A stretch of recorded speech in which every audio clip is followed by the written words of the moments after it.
lotus.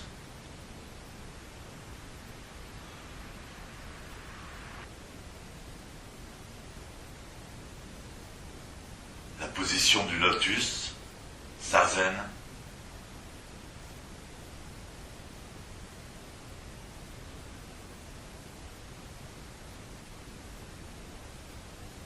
dans le bouddhisme, on parle beaucoup de lotus. On voit le Bouddha assis dans un lotus, dans une fleur de lotus.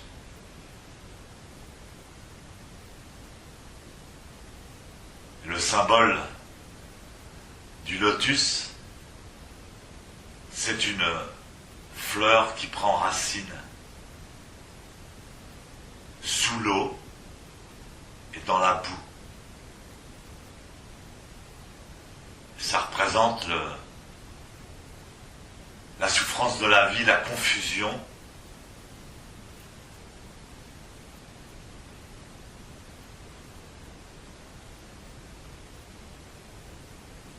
La souillure.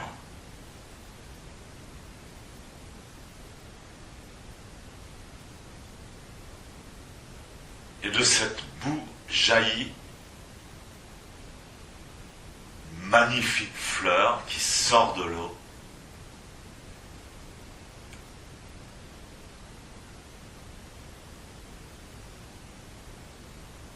qui est majestueuse, équilibrée,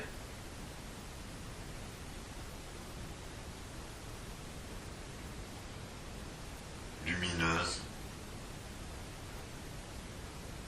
Donc c'est devenu le symbole du lotus.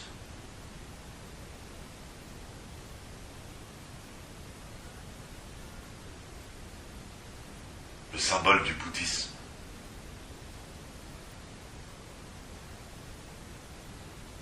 Cette posture nous fait émerger de notre confusion et nous illumine l'esprit et le corps.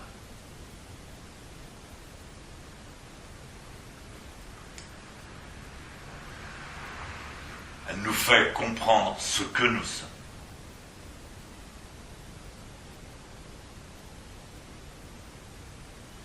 C'est l'apprentissage le plus direct de ce que nous sommes.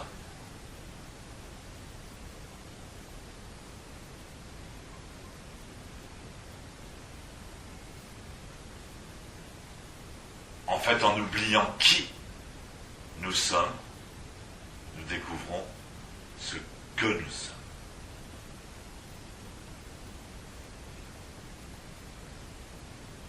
Une des phrases les plus connues dans le bouddhisme et que mon maître a répété tout au long de sa vie et de son enseignement, c'était toujours, il répétait presque dans tous les enseignements, il terminait, il concluait, il ponctuait, il soulignait toujours en répétant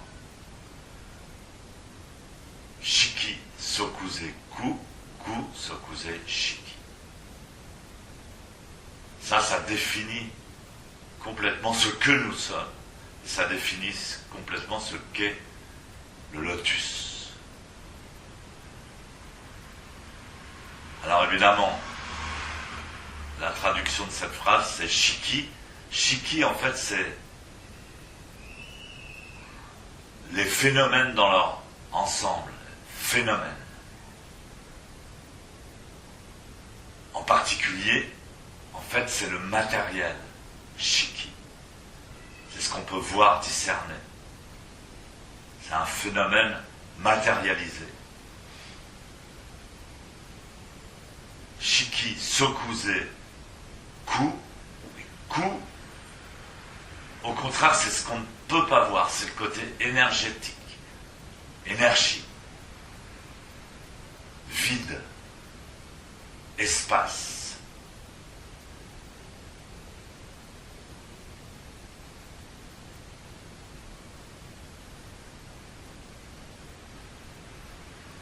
Donc ça veut dire le matériel,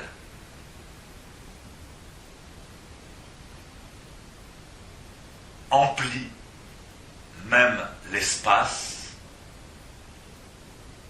et l'espace ou le vide constitue le matériel lui-même, la matière elle-même. Cette phrase c'est comme une équation mathématique, comme un théorème.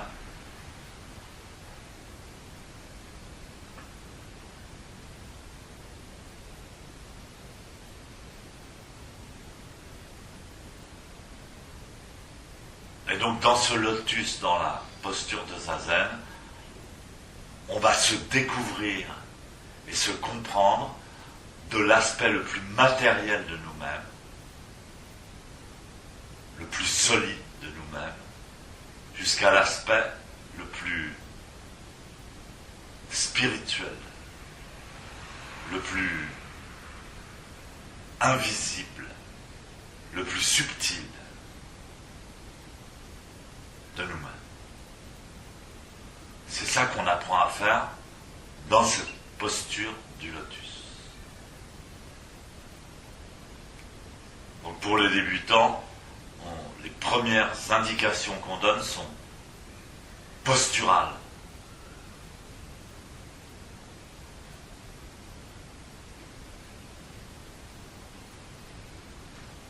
On commence par le côté le plus solide de nous-mêmes, la posture.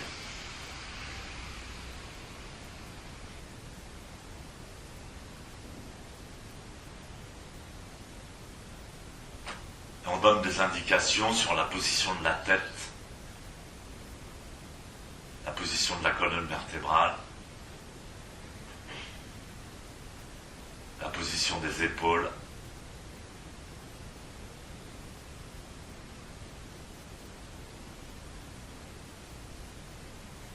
la position des mains, la position des yeux, de la bouche, de la langue,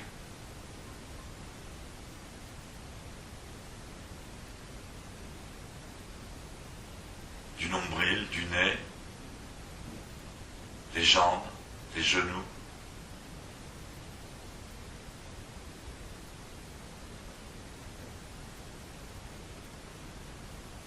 On va essayer de se situer dans l'espace.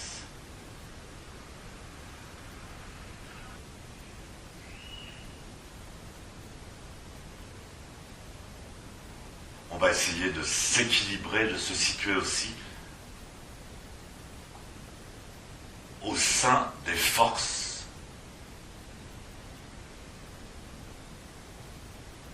Par exemple, gravitation, force centrifuge, force centripète.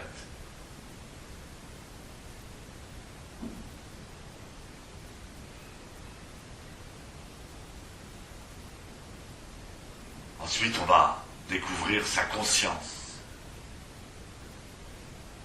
La pensée, qu'est-ce que la pensée? Différents types de pensée, différents types de conscience. Position de la tête, position du cerveau.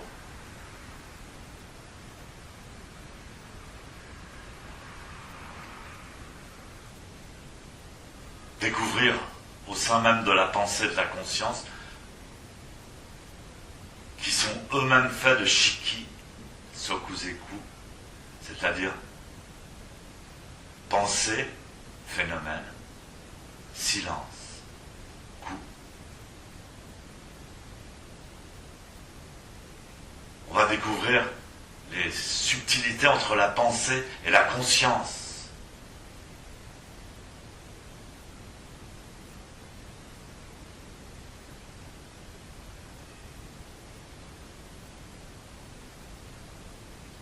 Jusqu'à arriver au souffle, conscience du souffle. Le souffle, c'est pas seulement la respiration. Le souffle, c'est la vie. C'est ce qui est vivant. Le souffle également est pensée. Le souffle également est conscience. Conscience silencieuse. Donc on va découvrir la pensée, la conscience de plus en plus subtile, de plus en plus invisible, de plus en plus profonde. Et tout ça, ça constitue ce que nous sommes.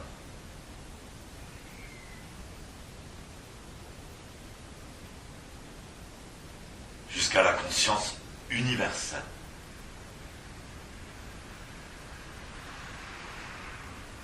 À laquelle on participe pleinement au travers du zazen.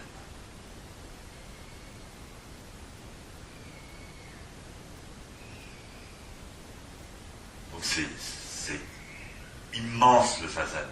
C'est seulement à cause de l'ignorance, de l'appétissement humain, que la majorité ne connaissent pas, ne pratiquent pas